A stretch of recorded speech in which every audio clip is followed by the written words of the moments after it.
In that bitch.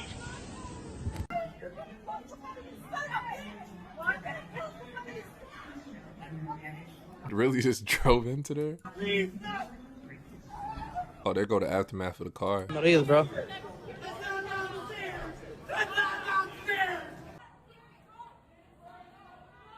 No, what I'm confused about is like he did the crash and just put his hands up. Like, yeah, I did that shit, you know?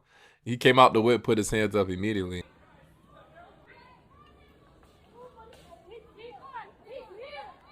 Oh, they're arresting him back here. Dude, somebody just drove through the terminal. That looks OD. Straight up in that bitch. Everything we know so far in the top 3 questions I still have. In my opinion, he might have had a mental episode because you just have no reason to. The fact that you just crashed into the damn airport and then as soon as you done it, you came out the whip and put your hands up. That got to be some mental episode or something. That's the only possible explanation. Or, yeah, I mean, what else would drive you to drive into a damn airport? Car into Detroit Metro Airport. Let's talk about everything we know so far in the top 3 questions I still have.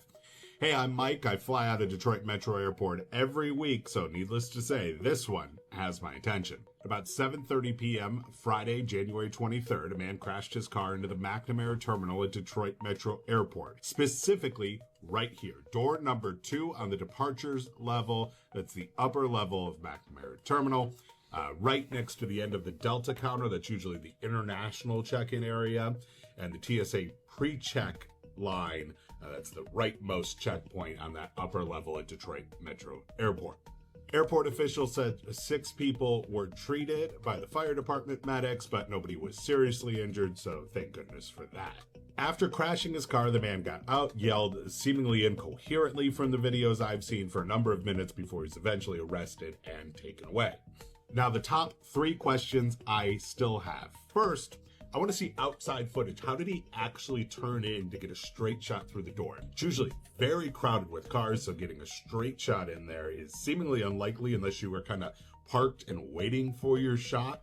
And just getting the speed and the angle to get in there is... Yeah, and then look at this. You had to be coming like this and took a sharp. But even if you took a turn, he might have slightly planned this. I don't think this was a mistake. That don't even make sense to just go here and just turn right in. I'd apply to that, actually, now that I think of it.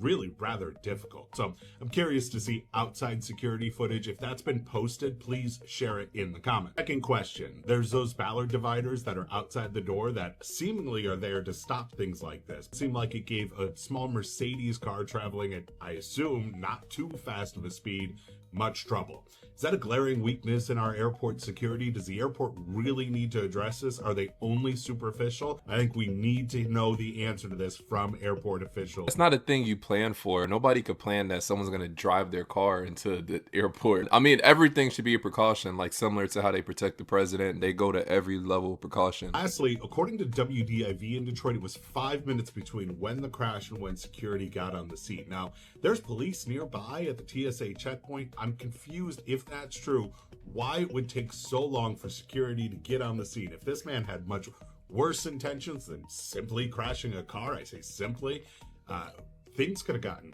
pretty bad. If security response was that slow, why was it slow? Person's actually there, I believe, so let's see what she said. This really was happening. At first, I thought attack was happening. Unfortunately, that's exactly what my mind went to, because sounds was going on at the airport that you don't want to hear or you usually don't hear. Screaming, people running, shouting, the glass breaking, the crash was just super loud. So, and my first thought was, we under attack, I got to go. I'm not securing nothing. Figuring out what's going on, or like, should I take cover? Like, I was just confused. I was panicking. TSA officer like, yeah, stop screening.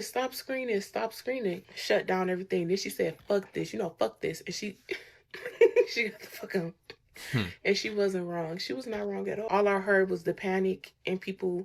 So I ran to the bathroom, locked myself in there. I was already tired. The fact that I gained the energy to run, I was up out of there safely first. So, coworker calling my name, I looked back and kept running past the cleaning lady. She like, fuck this, and started running with me. Like, I don't know where we about to go, but we say it's all the way at the other end of the terminal. We this way, we running this way. But if you know that terminal, you know how fast he had to be going. Clear them doors. Like, he cleared them doors and made it all the way to the desk. To be going so fast. I don't know if he turned around and like did some parking and zoomed in there, or he came around that curve. But you know that terminal is like, how did he make that sharp left that fast and clear them doors? Yeah, it's crazy because people on Instagram was like, this is AI, this is AI. No, that was real. That was very traumatic. Like, Yeah, that's some crazy shit. Oh, they caught who? Oh yeah, they did catch Snowman. Hey, y'all seen this? Hey, this is about to be the #1 show on Netflix because this is crazy. FBI most wanted former Olympic snowboarder Ryan Wedding. 1 billion cocaine empire crumbles after reckless. Bro, this dude was an Olympic snowboarder. He decided to get in with the cartel, start moving snow for real.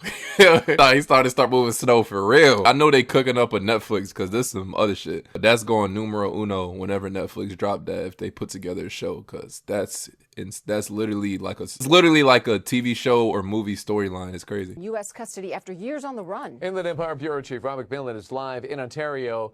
This him right here. That is where Wedding arrived today from Mexico, accused of running a transnational drug trafficking operation. Rob. Now, the FBI isn't going into significant detail as to how this apprehension went down, only saying that he surrendered in Mexico City last night. He was taken into custody and flown here to Ontario International Airport this morning, allegedly the head of a billion-dollar cocaine operation. That's crazy. Ryan Wedding on the FBI's 10 most wanted list, now in custody.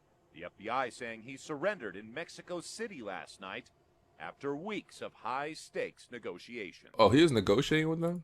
From an Olympic snowboarder to the largest narco trafficker of modern times. He's a modern-day El Chapo. He's a modern-day Pablo Escobar. The FBI says Wedding and others are charged for their roles in a transnational organized crime network shipping about 60 metric tons of cocaine across the border. God damn. From Southern California, then up to Canada. Together, we have disrupted a major narcotics pipeline impacting Los Angeles, the United States, and Canada. Ryan Wedding tormented several people and several families that will never be the same.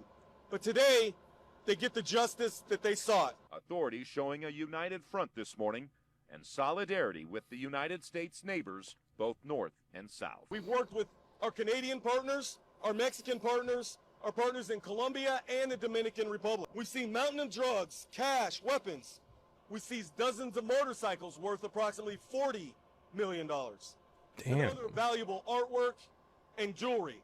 I think it goes without saying, to go down to Mexico to find a guy who's been on the lam for multiple years for some of the most egregious crimes on planet Earth takes an interagency-wide effort led out by President Trump, our DOJ, and our partners in Mexico, and very grateful for that partnership. And also arrested in Mexico City last night, another man on the FBI's 10 most wanted list, Alejandro Castillo, wanted for murder in a case out of North Carolina. No way in hell they don't do a TV show on that. Like, y'all know how crazy that is? Someone said, wait, Cash really tried to sell it like they caught Ryan Wedding, not that he turned himself in. Yeah, I mean, his fit kind of like looked like he called them like, hey bro, I'm here, you know, on some I don't know, Breaking Bad shit maybe, I don't know. Regardless how they caught him, bro, I know they cooking some shit up. I'm just more curious how that even, like, how does that even happen? Wait, someone said the former Canadian Olympic snowboarder Ryan Wedding went from representing Canada. He's from Canada? Oh, he is from Canada. Oh shit, I didn't know he was from Canada. At the 2002 Winter Olympics to becoming one of the FBI's most wanted fugitives with 15 million reward for information. Wedding allegedly founded a criminal network dedicated to international cocaine trafficking after being released from prison in 2011. Was expected ties to the wow. Yeah, they're definitely making a show on that because that's some unheard of shit. That's crazy.